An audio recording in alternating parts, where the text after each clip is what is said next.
This is where Pablo Escobar got killed. Guys, please remember these two pictures, because these two pictures I'm going to explain to you who really killed Pablo Escobar.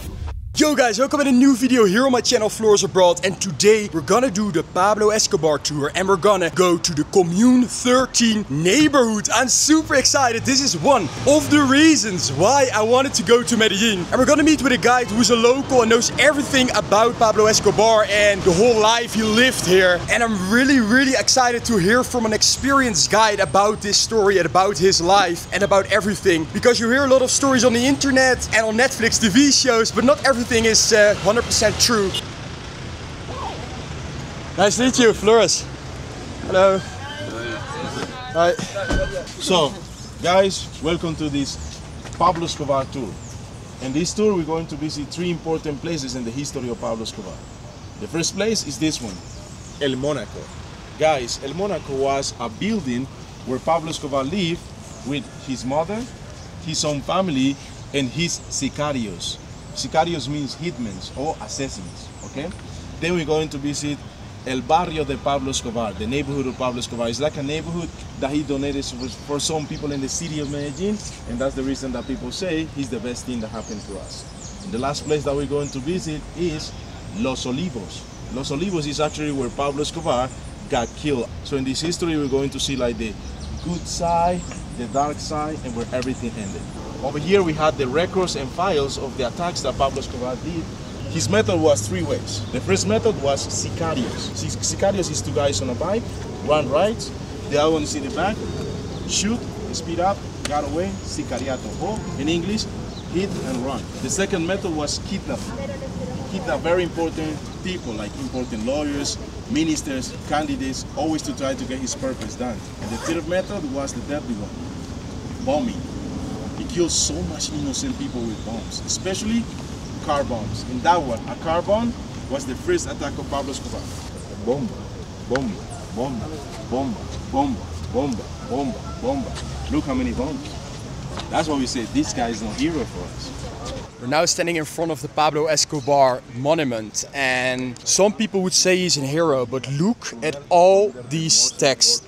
Every text is like a bomba, which means like a bomb is placed in a certain area, at a pharmacy, at banks, at areas, just neighborhoods, and every single one of these is like one bomb. It's completely insane, and it goes all the way to the end. So for example, in the TV show Narcos, you see that plane, right? And that he put a bomb in the plane, and that's one of these texts, but they don't mention every other bomb that happened here in the neighborhoods. It's completely insane. There are so many. And in this monument there are like bullet holes, and every bullet hole represents one death, and there are like 46,000 bullet holes in this whole monument. So 46,000 people died during all the bomb attacks of Pablo Escobar.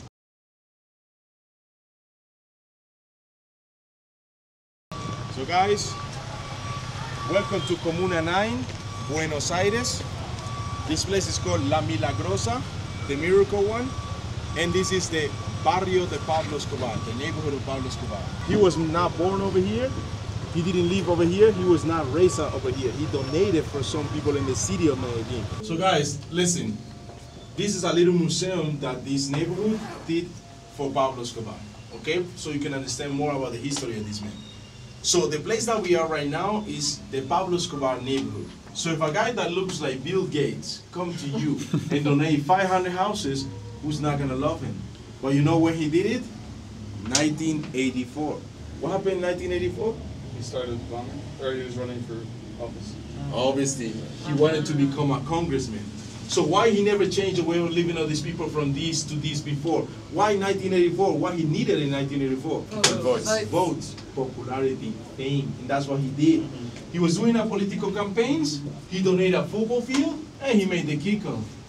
You see? Fame. When he was doing the political campaigns, he met this woman, Virginia Vallejo, in the series Narcos. She's the journalist. This was a journalist that helped Pablo Escobar to become a political figure, to meet the right people in the politician world, so he could become a politician himself. But in the end, they got attached so much that they began to have like a love triangle between Pablo Escobar, Tata Escobar, his wife, and Virginia Vallejo, the journalist. And to be honest, the journalist was harder than the wife.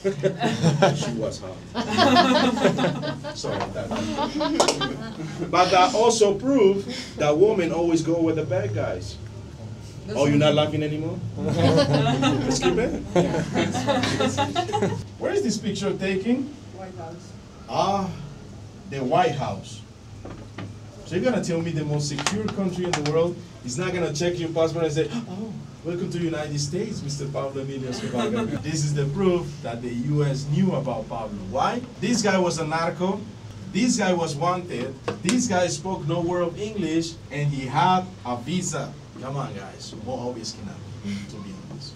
But thanks to this man, we found out who was really Pablo Escobar. And he did it with this picture, the first time that Pablo Escobar was arrested. But you know the funny thing? Listen, guys, if I was Pablo Escobar and I'm the richest man in the world, I would do this. I would go to this police station, pay some money, and make sure that the record goes away, right?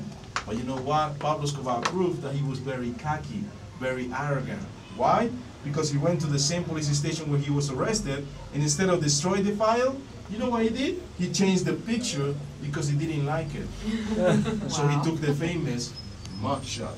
The mugshot, that famous picture of Pablo Escobar, is the downfall of Pablo. Why? The mugshot is right here too. This is the original. And the original picture says one important word in the beginning. Cárcel. Cárcel means prison, jail. And what is the biggest rule in Colombia?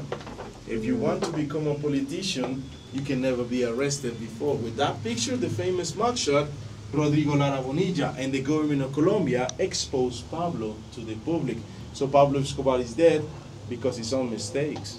Los Olivos, this is where Pablo Escobar got killed.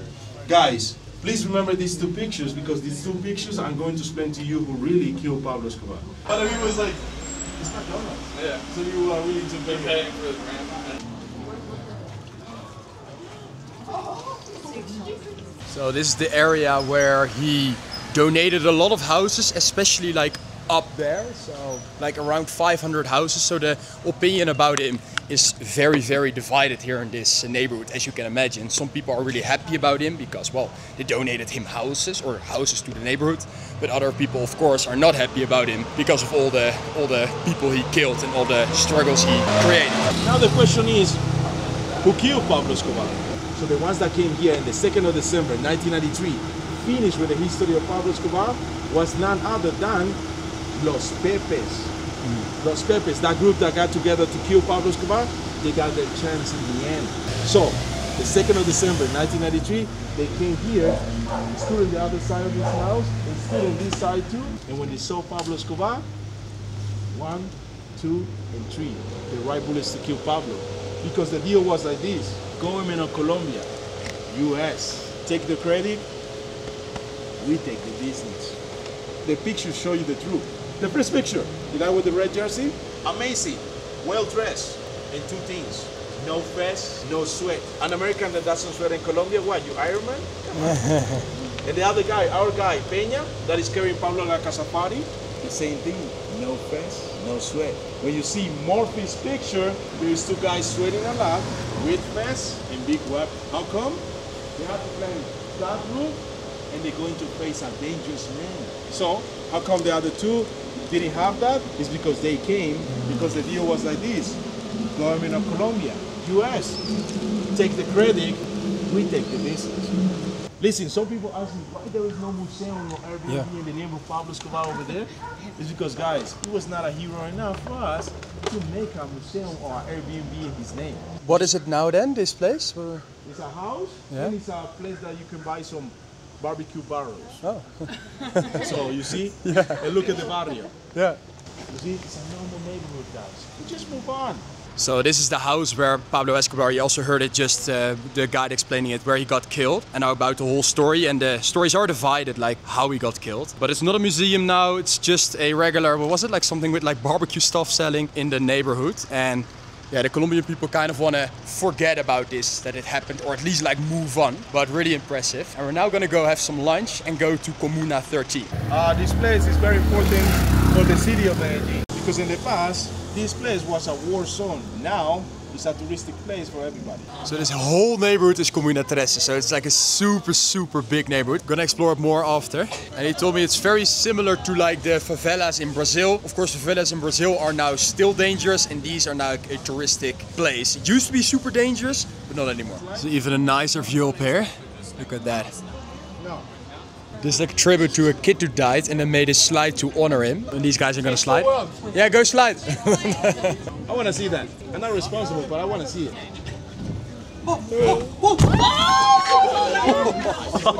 Did not expect that actually. I told you. Looks like a perfectly normal slide, eh? Honestly, this is such a fun neighborhood. We're just in the start of it. We're gonna go down. But look, all those colors. Really nice atmosphere here.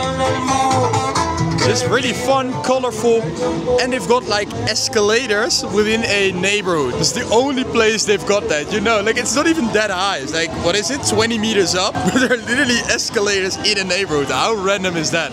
And just a really fun vibe I'm getting here for Comuna 13. We're now inside an art gallery, super nice, all these art and graffiti. I really like this one. Some nice street art. The weather is so bad. I bought an umbrella for the recordings because my camera cannot get wet. What is really interesting is that this neighborhood used to be super dangerous, as I already told you. But what the people here in Comuna 13 did, they hired their own gangs to protect the area. So there are no police here. It's not the government that protects this area. It are their own gangs because they trust more their own people than the government. Look at this picture. This picture over here.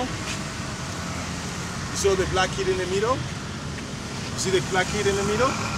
His name was Colacho. Guys, Colacho was one of the best rappers in Comuna 13. Colacho was really good and he was my friend. I knew this guy.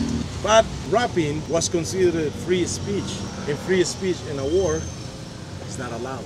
So one day, Colacho made some good records, some good music. Some paramilitaries listening his music. They thought he was snitching and they killed Colacho. He was only 17 years old. So many innocent people dying in Comuna 13. Some people were working with the guerrillas, with the paramilitaries, but some people were like just innocent people. That's why this memorial is so important for us. And we did it over here is because, you know, also we want that the people wonder when they cross by. Because the same people of Medellín City, they don't know their own history.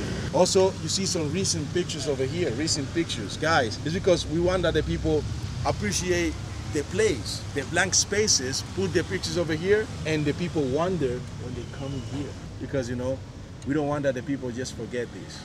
You understand? So guys, if you can spread the word and say that Comuna 13 is not so bad place like the people think, we appreciate it. Because it's a place for everybody. You understand? Okay, let's go. Vamos. So that was the Pablo Escobar and after Comuna 13 tour. Super impressive if you ask me. This guide was insane. He lives in Comuna 13, knew everything about it.